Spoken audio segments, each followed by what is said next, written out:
நற்செய்தி வாசகம். கடவுள் இணைத்ததை மனிதர் பிரிக்காதிருக்கட்டும். மார்க் எழுதிய தூய நற்செய்தியிலிருந்து வாசகம்.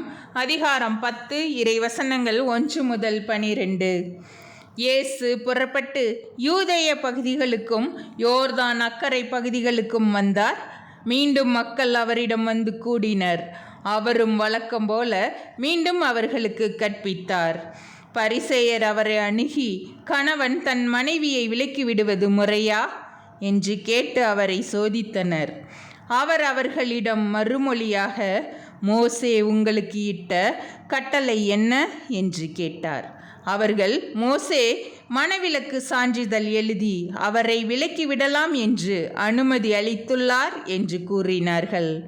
அதற்கு இயேசு அவர்களிடம், உங்கள் கடின உள்ளத்தின் பொருட்டே அவர் இக்கட்டளையை எழுதி வைத்தார். படைப்பின் தொடக்கத்திலேயே கடவுள் ஆணும் பெண்ணுமாக அவர்களை படைத்தார். இதனால் கணவன் தன் தாய் தந்தையை விட்டுவிட்டு தன் மனைவியுடன் ஒன்றித்திருப்பான். இருவரும் ஒரே உடலாயிருப்பர். இனி அவர்கள் இருவர் அல்ல, ஒரே உடல். எனவே கடவுள் இணைத்ததை மனிதர் பிரிக்காதிருக்கட்டும் என்றார். பின்னர் வீட்டில் இதை பற்றி மீண்டும் சீடர் அவரை கேட்டனர்.